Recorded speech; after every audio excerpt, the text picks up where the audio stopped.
Halo semuanya, pada video kali ini kita bakalan bahas tentang utang jangka pendek. Materinya apa aja sih? Ada pengertian utang jangka pendek, terus sekilas utang jangka panjang ini sebagai ancang-ancang aja sih nanti untuk materi selanjutnya. Terus ada kartu utang.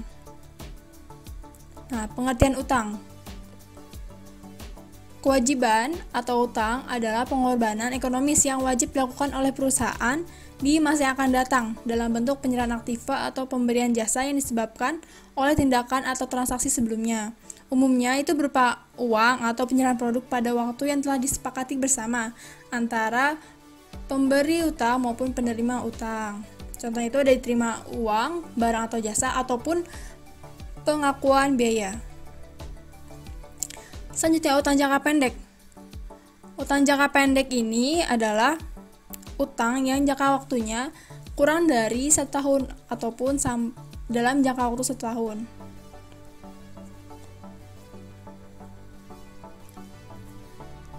Nah, contohnya apa aja sih dari utang jangka pendek? Yang pertama ada utang dagang.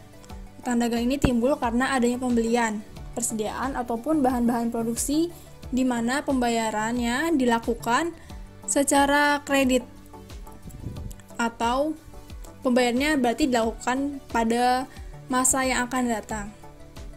Yang kedua ada utang biaya atau beban yang harus dibayar. Itu adalah suatu kewajiban yang seharusnya sudah dibayar, tetapi belum datang waktunya untuk dibayar sehingga belum dilakukan pembayaran. Contohnya utang gaji. Selanjutnya yang ketiga ada utang wesel atau promise. Itu adalah utang tertulis untuk perusahaan melakukan pembayaran sejumlah utang dalam waktu yang telah disepakati kedua belah pihak. Terdapat wesel berbunga dan wesel tidak berbunga. Jadi ada dua weselnya ya. Ada yang bunga dan tidak berbunga. Selanjutnya ada penghasilan yang ditangguhkan. Itu adalah penerimaan uang muka atau persekot dari pihak lain yang belum menjadi hak perusahaan tapi sudah diterima. Contohnya itu bunga diterima di muka ataupun pendapatan diterima di muka.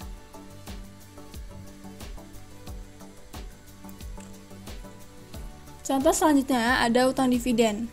Utang dividen adalah dana yang diberikan perusahaan kepada pemegang saham karena adanya pembagian laba perusahaan. Selanjutnya ada utang bonus. Itu kan bonus itu diberikan kepada pegawai kalau misalnya pegawai itu lembur ataupun ada hal-hal lain yang bikin perusahaan itu ngasih bonus ke pegawainya. Nah, bonus itu kan akan dibayarkan di masa yang akan datang.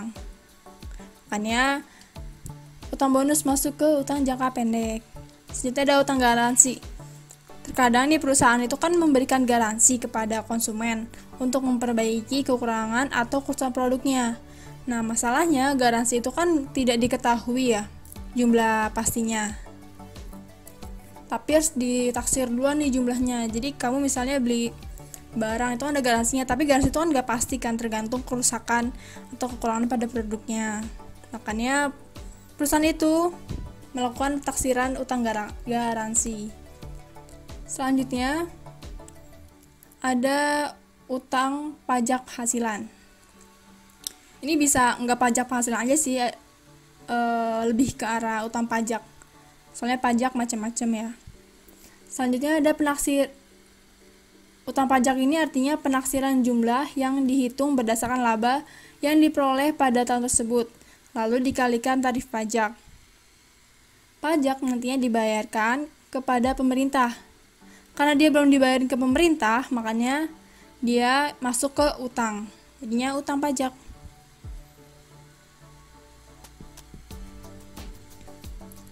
Nah, selanjutnya kita bakalan belajar gimana caranya mencatat transaksi utang jangka pendek.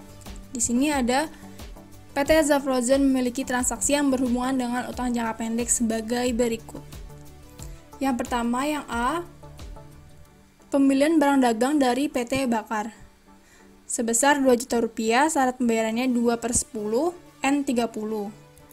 Berarti dia melakukan pembelian sebesar 2 juta. 2 juta di debit,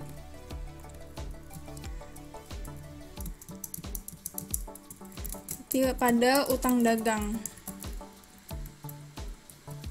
Utang dagangnya 2 juta. Lalu yang B, dibeli satu freezer seharga 6 juta dengan uang muka 1.500.000, sisanya diangsus selama 3 bulan. Berarti peralatan, karena freezer ya, masuknya ke peralatan sebesar 6 juta. Dia bilang dibayarkan dengan uang muka 1,5 juta. Berarti berkurang kasnya 1.500.000 dan sisanya dibayarkan 3 bulan kemudian. Berarti pada utang dagang 6 juta dikurangin 1.500.000, hasilnya 4.500.000. Berarti utang dagangnya 4.500.000.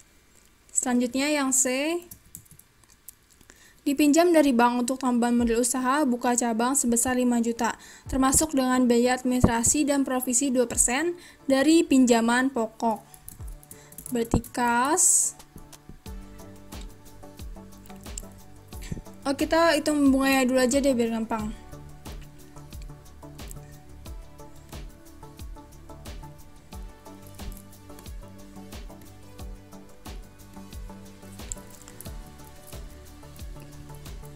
Maksudnya biaya administrasinya. Biaya administrasinya kan 2%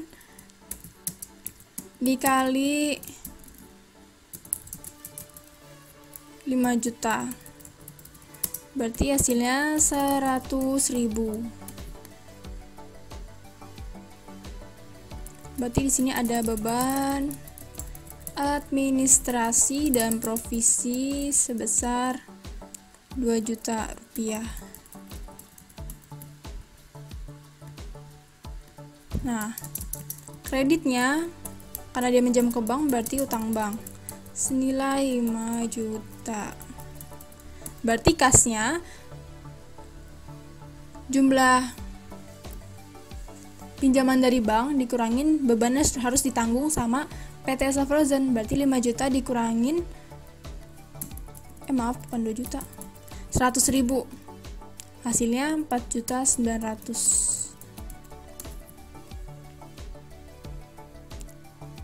Ya, kasnya 4.900.000, beban administrasinya 100.000 pada utang bank sebesar 5 juta.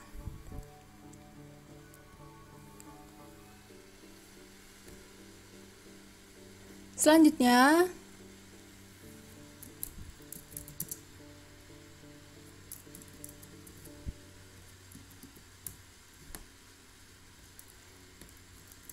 yang transaksi selanjutnya yang D, pembelian barang dagang dari PT Berkah Food 6 juta saat pembayarannya N/30. Berarti pembelian sebesar 6 juta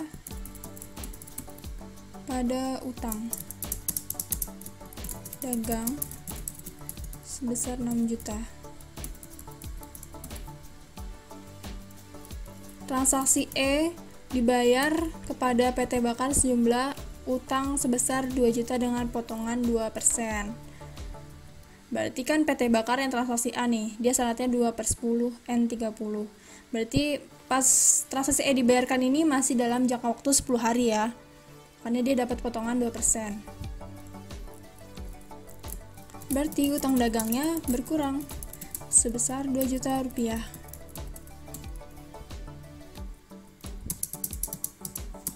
Lalu dia membayar kas, tapi ada potongan. Potongan pembeliannya 2%.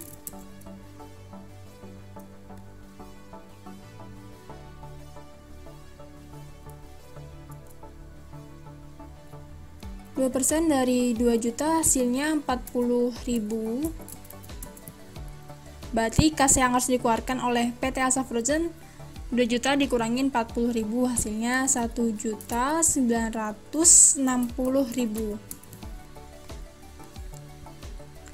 Lalu transaksi F, PT Asa Frozen menyewakan ruang refrigerator untuk toko cup-cup es krim untuk 2 tahun sebesar 15 juta.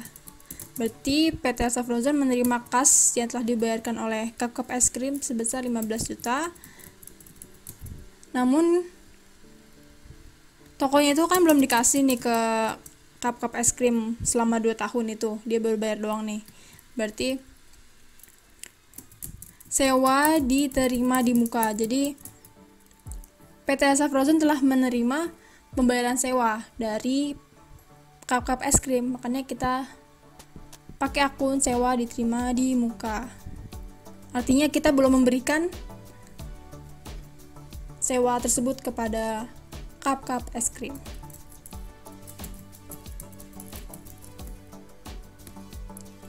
Nah, kas pada sewa di muka sebesar 15 juta.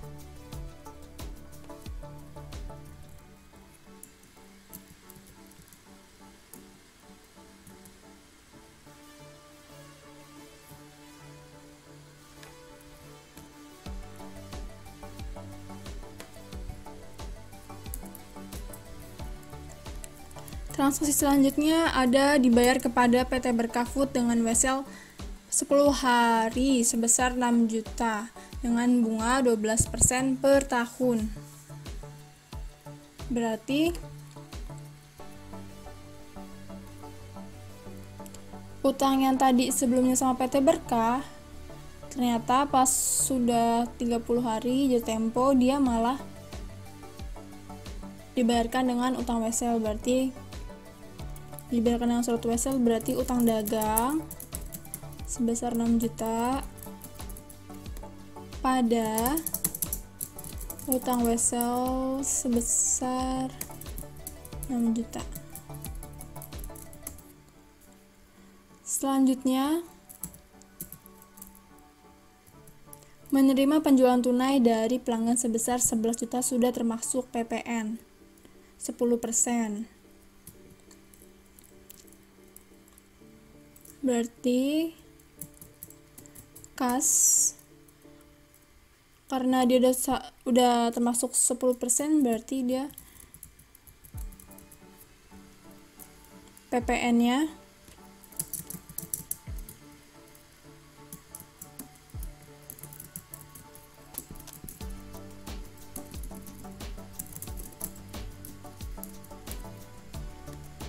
kita hitung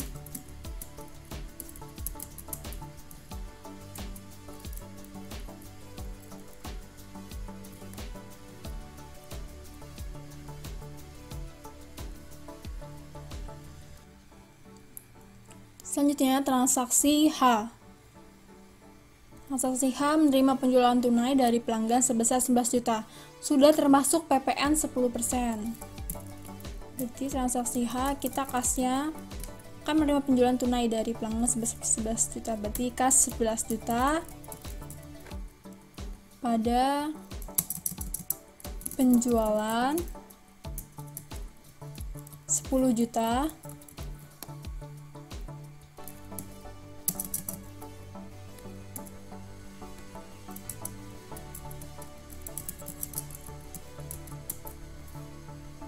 utang PPN sebesar 1 juta. Karena 11 juta itu tidak termasuk 10%-nya. Nah, transaksi selanjutnya, transaksi I, membayar promes jatuh tempo kepada PT Berkah Food. Berarti promes yang kemarin itu kan di transaksi G. Ini 6 juta per 10 hari, bunganya 12% per tahun. Berarti kita hitung bunganya dulu ya. Utangnya itu ada 6 juta. Terus tadi 10 hari, berarti 10 per 360. 360 itu hari dalam tahun. Terus dikali 12%. Sama dengan berapa? Kita hitung dulu. 6 juta kali 10 per 360 kali 12%, hasilnya 20.000.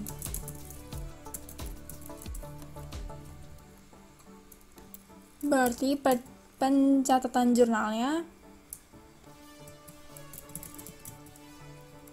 Utang wesel sebesar 6 juta rupiah.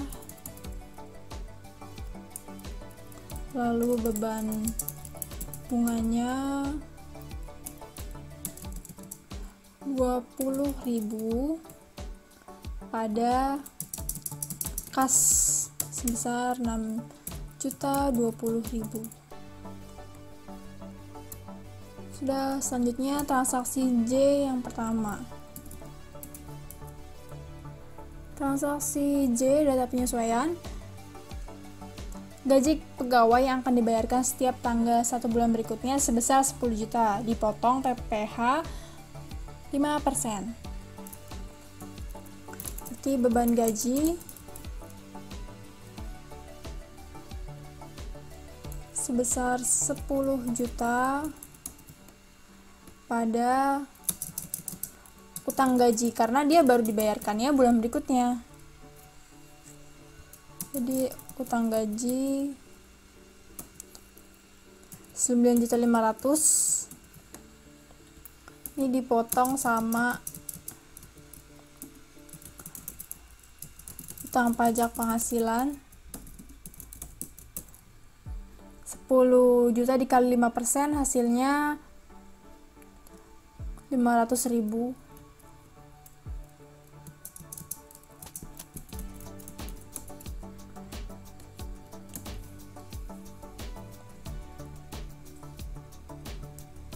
Jadi jurnalnya beban gaji 10 juta, utang gajinya 9.500.000, utang pajak penghasilannya 500.000 rupiah.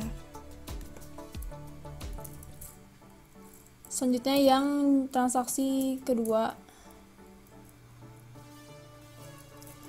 Ada beban bank yang belum dibayar sebesar 350.000, berarti beban bunga 350.000 pada utang bunga sebesar 350.000.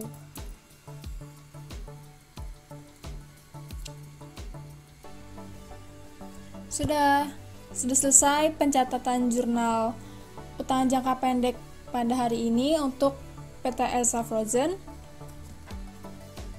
Semoga paham, nanti bisa latihan juga, ada latihan soalnya.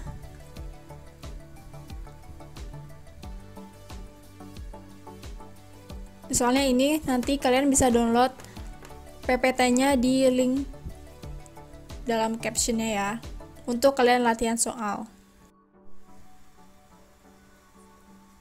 Selanjutnya kita bakalan baca tentang utang jangka panjang sekilas aja, karena bakal dibahas di sesi yang beda secara mendetailnya. Nah, utang jangka panjang itu adalah utang yang pelunasannya akan dilakukan lebih dari 1 tahun atau akan dilunasi dari sumber-sumber yang bukan kelompok aktiva lancar. Nah, contohnya itu ada utang hipotek, utang obligasi, utang wesel jangka panjang, utang kredit bank jangka panjang. Ini semuanya jangka waktunya lebih dari 1 tahun. Untuk tahu utang jangka panjang selanjutnya, nanti kita bahas ya. Oke, sampai sini dulu video pembahasan utang jangka pendeknya. Selanjutnya kita bakalan belajar tentang kartu utang. Lalu baru kita masuk ke utang jangka panjang. Jadi nonton videonya nanti berurutan ya. Ini yang pertama, oke? Dadah semuanya, makasih udah nonton video ini. Semoga bermanfaat.